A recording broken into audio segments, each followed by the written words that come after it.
I remember that night as if it were yesterday. My wife was sure we needed to hold a dinner for our office mates and their husbands and wives, and network and forward professional contact. I spent all day preparing, cleaning, cooking a 3-course meal, chilling the wine. I wanted to impress her, to show her I was worth something. It was a pleasant enough evening at first.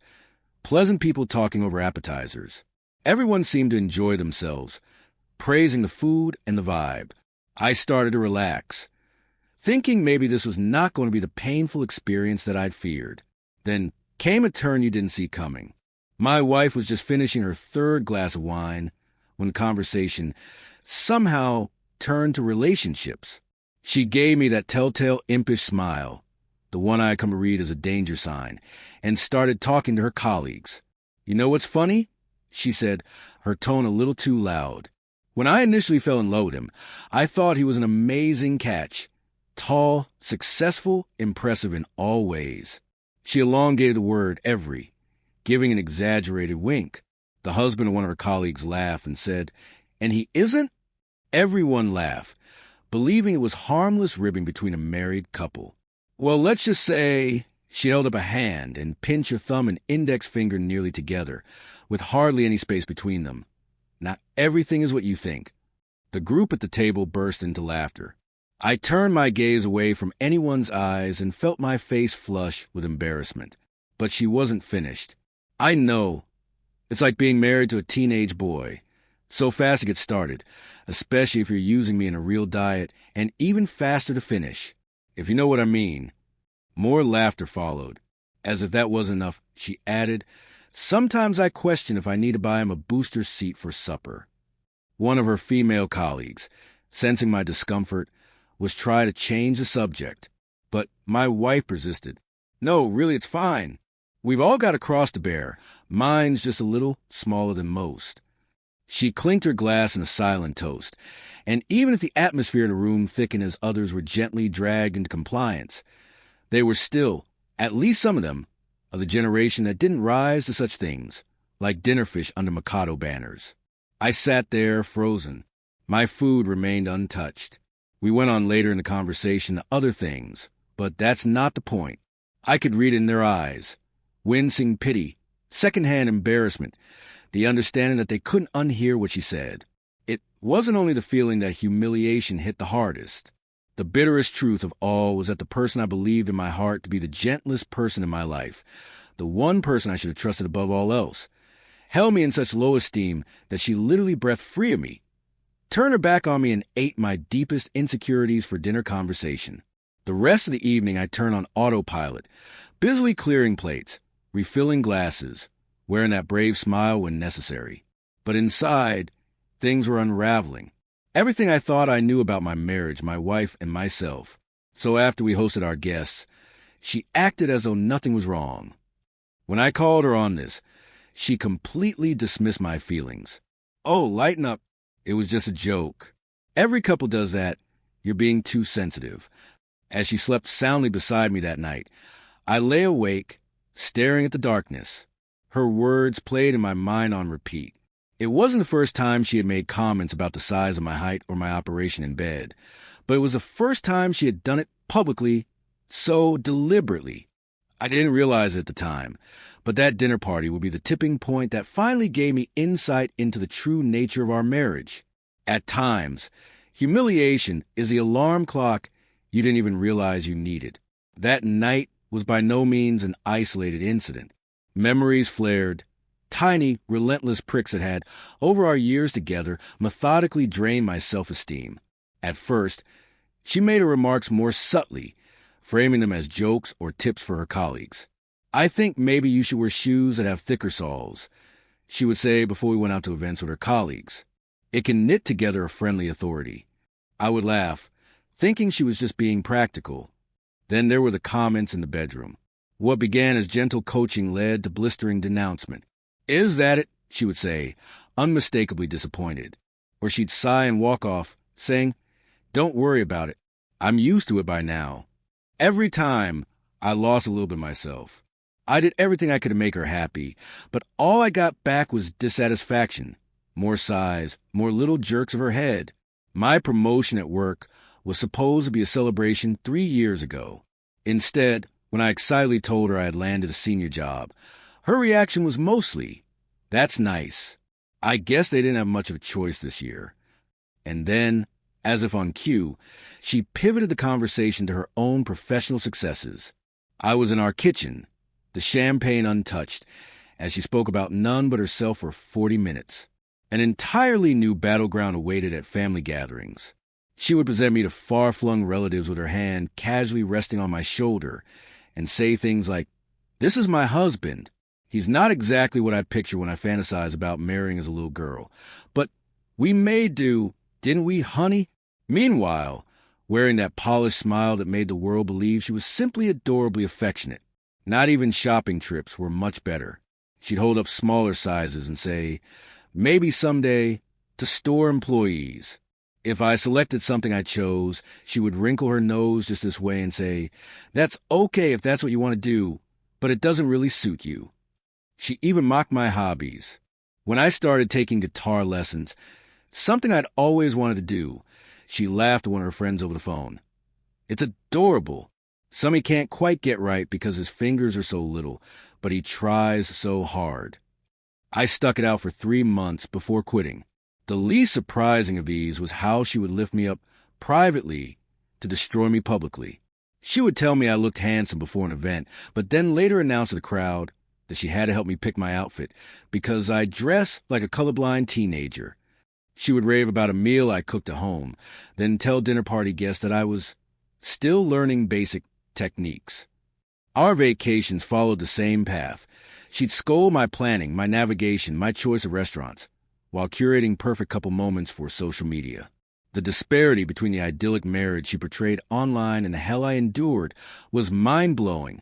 The night after that humiliating dinner party, I was scrolling her Instagram. She posted photos in the evening that included the caption, "Amazing dinner with amazing friends and my amazing husband who made it all happen." Heart emojis and couple goals, posts flooded the comment section. That's when it hit me hard. I was in 2 very different marriages at the same time. One, the shiny public cover-up of it all, and the other, an infinite punctuating barrage of not enoughness. As the morning light came through our bedroom curtains, it hit me. This was not love. This was emotional abuse, and it had been occurring for years. It was also the moment I realized that I was in an abusive relationship, and that something clicked inside of me. And for the first time, I started noticing the little things I ignored for years. How she was secretive with her phone. How she always kept it face down whenever I was in a room. How sometimes she'd step outside to take a call. Say it was for work. Even at 10 at night on weekends. 2 days later, she set her phone down on the kitchen counter and went to take a shower. It vibrated continuously with notifications. I'd never violated her privacy. Trust was sacred. Even if only one of us kept it that way. Link to this page. Remember me, but this time, something told me to check. My lock screen displayed messages from a person in my contacts under work project lead. 3 previews were visible. Missing you already. Last night was incredible. When can you escape again? I lifted her phone, my hand shaking. But cruelly, she hadn't updated her password since we set up each other's devices years ago. This message thread, this thread to which the whole thing hung, began to twirl and twinkle. Char, light through the darkness, and I clicked. Hundreds of the messages had reached back for months. Pictures of breasts and oral sex, graphic descriptions of the 2 of them rendezvousing at hotels for sex, plans for when they would next have sex.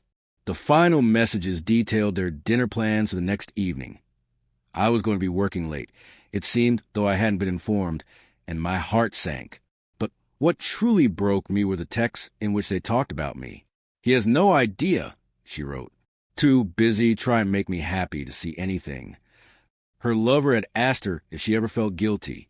I mean, she joked, being with a real man finally, he should be grateful I have tolerated him this long. From there I scroll back to messages from the night of the dinner party. "He just sits there and takes it," she wrote. I essentially insulted him to his face, short and useless, and he still smiled and played a dessert. It's almost too easy. Her lover had told her, "That's because he knows he can't do better than you." I returned the phone to the precise place I had found it and walked to our home office. So I began methodically plowing through our joint bank statements, charge card transactions, and phone records. The evidence emerged in a flash. Unexplained hotel charges, restaurant tickets for dates I had never gone on, work conferences that her company had never organized. The affair had extended for at least 7 months with an employee from her office, not some project lead, but a peer whose wife had been sitting across from me at our dinner table, no less, just as befuddled as I had been. I had printed important docs and screenshots, kept them in a folder, and then I rang my best friend and said, "Listen, can I crash with you for a few days?" I reached out to a lawyer that afternoon.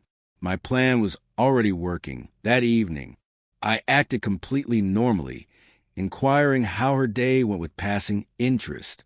I cooked dinner, proposed watching her favorite show, all with the incriminating folder tucked away in my briefcase inside the door. Meanwhile, she sat next to me on the couch, texting him, a knowing smile on her face as she faced her phone screen. "Good news at work?" I asked nonchalantly.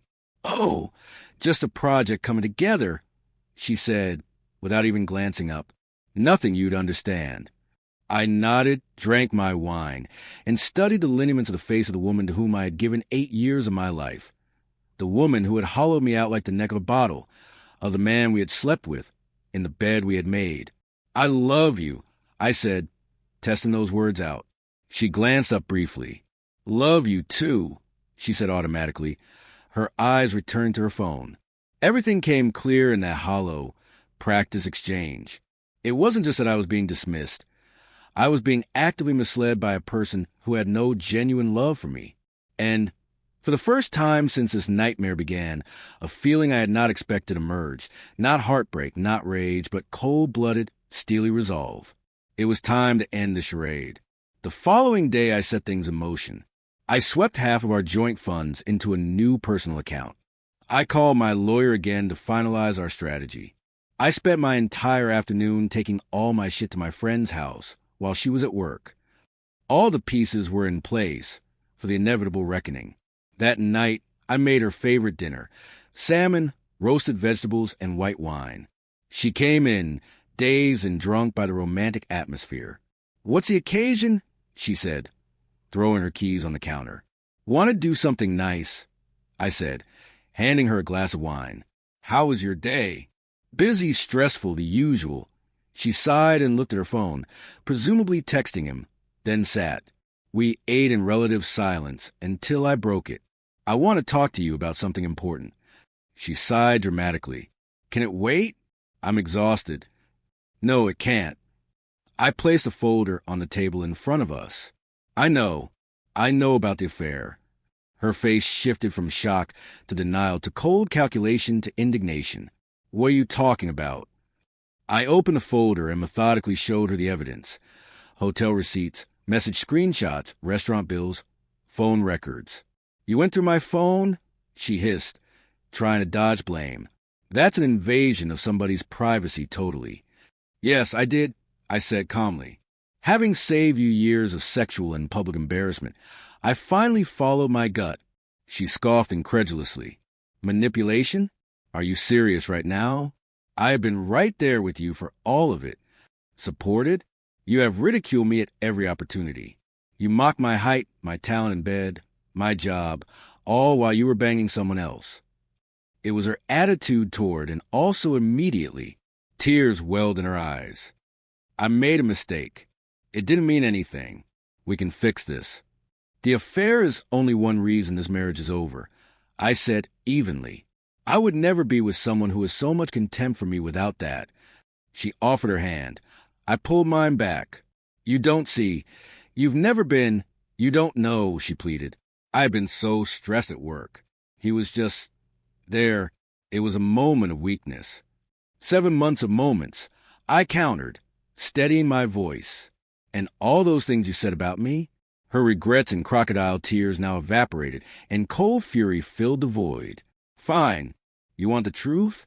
"Yes, I've been unhappy." "What did you expect? You never supported me. Not in the financial way, not in the emotional way, not in the physical way." I nodded, Her honesty almost a relief. And that's why I'm leaving.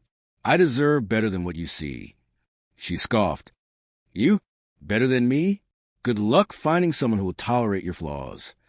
She waved her hand in a dismissive manner about all of me. And as I looked at her then, her once pretty face twisted by hatred, I had a surprising sense of peace. This woman did not care about me. She had loved only the strength she held over me. I've spoken to a lawyer already. I said, you'll have the divorce papers tomorrow. I'll be staying elsewhere until it's settled. She faltered, panic undermining the disdain. You can't be serious. Where will you go? What will people think? I don't care what people think anymore, I said, rising to my feet. That's always been your problem, never mine. When I turned toward the door, she sprinted after me and grabbed my arm. No, wait, we need to discuss this. Couldn't let you waste 8 years. I gently removed her grip. You toss them away, one insult, one lie, one betrayal at a time. For the first time in our marriage, I saw something different in her eyes. Not love, not remorse, but the realization that I was no longer under her thumb. You're going to regret this, she whispered. You will never find anyone like me. I smiled genuinely, and that's exactly what I'm counting on. That night, I departed with a suitcase and my laptop. The crisp night air was refreshing. My friend was sitting in his car, waiting at the end of the street. She followed me out onto the porch, her voice oscillating between rage and desperation. You think this is some kind of dramatic movie moment? You gonna give me a lesson or something? Get back inside. I kept walking, not turning around. Her tone softened. Please, she said, her voice shaking. I'm sorry. We can fix this. I'll go to therapy. I'll do whatever you want. April 14th, 2019. For a moment I hesitated. 8 years of habit almost tugging me back. But then my phone buzzed. A message from my girlfriend's lover. Also for me. I thought you weren't answering my calls. Everything okay?